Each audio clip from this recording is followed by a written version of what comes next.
Hey guys, what's up? It's Lex, and today I prepared a review for you guys. As you can tell from the title, I've recently read Simon versus the Homosapiens Agenda.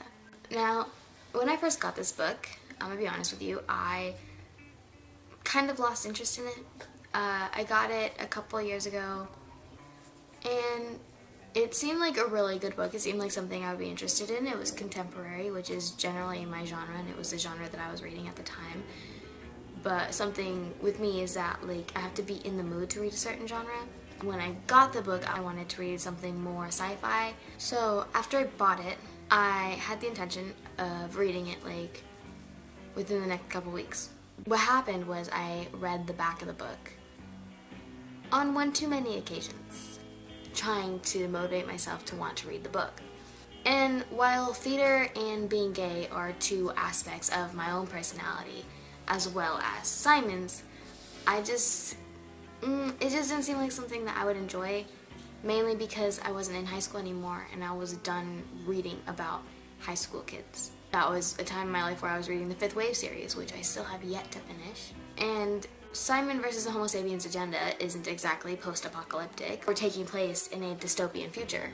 So after a few months gathering dust in my closet, no pun intended, I decided to ask my best friend if she wanted to read it because she's generally into the same things I am, and she was all for it. So a few months later, I finally mailed it to her. Now with all the hype of the Love, Simon movie coming out, I was like, okay, this trailer looks freaking amazing. It looks like such a fun and emotional and happy, just all around amazing movie that I'm gonna enjoy, and I'm probably gonna cry, and it's just gonna be amazing to watch.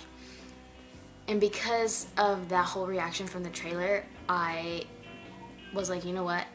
I have to read this book. I just have to. The only problem is that I don't have the book. I sent it to my best friend, and I don't exactly have money to buy another one. Thankfully, websites like YouTube exist, not only for me to upload videos myself, but also where I can find videos such as the audiobook for Simon versus the Homosapiens Agenda, which I will link down below if you yourself would also like to listen to the audiobook. It's 6 hours long, and I do not have the patience to sit down for 6 hours and just listen to a book. So I was able to finish it over the course of 4 days. Honest to God, every single day throughout the day, I just was so hyped to read the book. Well, listen to the audiobook. I would listen to it at night when I was going to bed because I wouldn't really have time during the day. So throughout each day, I would be super excited to go to sleep because then I knew that that's when I could listen to the story. Now before I jump into the actual review, I'm going to read the back of the book so you know what it's about generally. 16-year-old and not so openly gay Simon Spear prefers to save his drama for the school musical. But when an email falls into the wrong hands, his secret is at risk of being thrust into the spotlight. Now, Simon is actually being blackmailed. If he doesn't play wingman for class clown Martin, his sexual identity will become everyone's business. Worse, the privacy of Blue, the pen name of the boy he's been emailing, will be compromised. With some messy dynamics emerging in his once tight-knit group of friends, and his email correspondence with Blue growing more flirtatious every day, Simon's junior year has suddenly gotten all kinds of complicated. Now, change-averse Simon has to find a way to step out of his comfort zone before he's pushed out, without alienating his friends, compromising himself, or fumbling a shot at happiness with the most confusing, adorable guy he's never met. From the get-go, this book starts out pretty good, and honestly, it only gets better throughout. There's not a single dull moment in this book. It's honestly so cute and fluffy and gay and just, oh my god. I don't even know how to explain it. This book had me squealing. It was so adorable. And honestly, while listening to the final 10 chapters or so, my heart ached. I actually giggled. My heart ached again. I almost cried more than once, both happy and sad tears. And then when it finally ended, I was actually happy. I don't know, it's hard to explain. I wasn't happy that it was over, that the story ended, that I wasn't gonna be able to read any more of it. I was just, I don't know.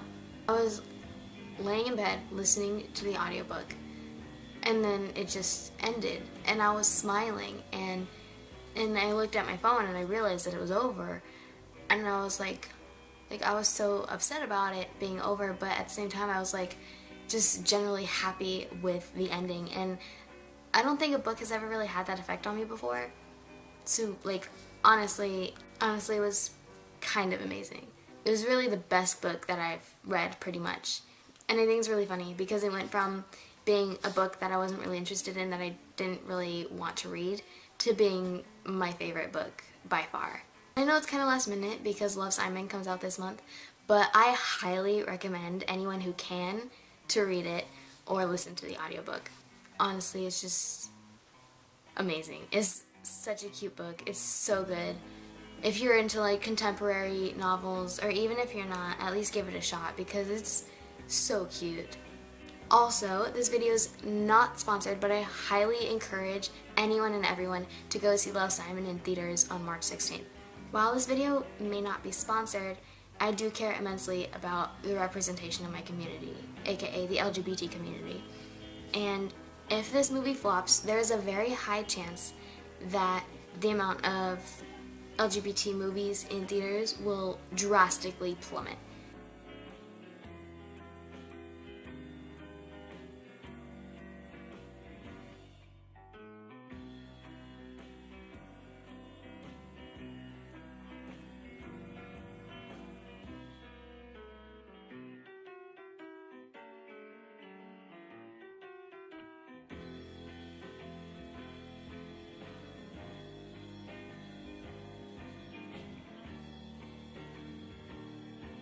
Now, to speak about the movie, no spoilers, I haven't even seen it yet. There's one scene in the trailer that causes me so much angst. Like, it's not even funny. It's not in the book. Like, the scene itself isn't in the book, but it's in the trailer.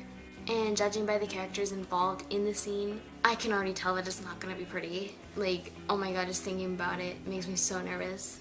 Like, obviously it's probably gonna have a good ending, I hope. I mean, we don't usually get good endings, but I really hope that it does because the book had a really good ending. And plus the director is LGBT himself. I also watched the adults react to Love, Simon, and they went to a pre-screening and they showed some of the scenes from the movie, like scenes that they were allowed to show that they were reacting to, and I can already see differences between the book and the movie. I mean, they're minor, but they're still there. But like this time around with this movie, I honestly don't really care about the differences. Like I do, like it's deep inside me, I do care, but on the surface, I really don't. I'm just way too excited about the movie in general. And like, this movie is so important. This movie is like a huge step for representation for the LGBT community. And apparently there's people boycotting the movie. Like there's people literally boycotting this amazing LGBT movie because the person who wrote the book is a straight woman. Like, if you're boycotting the movie, I just want to say why. Like, why would you boycott something, which, by the way, is being directed by someone part of the LGBT community, but why would you boycott it just because it was written by a straight woman when it is so accurate despite the fact that she's straight? Not only that, but if the movie flops because of your boycotting, they won't take into account that you were boycotting it for a specific reason, and the reason being that it was written by a straight woman. No, they'll just see, oh, this gay movie flopped, well, guess we can't have any more of those. Basically, the point of this is to tell you that this movie is so important, and we should band together as a community to make sure to watch it so that way it doesn't flop. We as a community are honestly so powerful. We have changed things so drastically in just a short amount of time. We have made things happen, and honestly we could accomplish a lot more if we work together. If we can get this movie not to flop, chances are we could have a lot more movies featuring LGBT representation, and all those movies could lead to a more accepting world. I get that society is a heck of a lot more accepting than it was just even 10 years ago.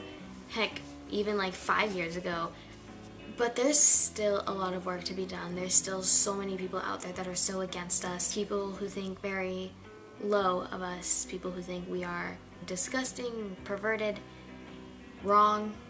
And honestly, I think that the more they see us shoved in their faces, the more they're gonna have to get used to us. I mean, that may be Simon logic. Wink to people who have read Simon versus the Homosapiens Agenda. But you never know. Anyway, I hope you enjoyed this review, even though it wasn't really much of a review. I highly, highly, highly recommend reading Simon versus the Homosapiens Agenda. Honestly, I'm freaking obsessed. Like,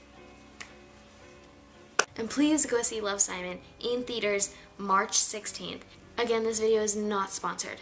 However, if you go to thediscriminant.com, thediscriminant.com, and use my code LEX19, LEX19, at checkout, then you can get free shipping on any orders, but you cannot pair it with any other discount code. Sorry to say. So I hope you guys enjoyed this video. Please give it a thumbs up and subscribe to me. I post videos whenever I can, and I love you guys so much. Okay, bye!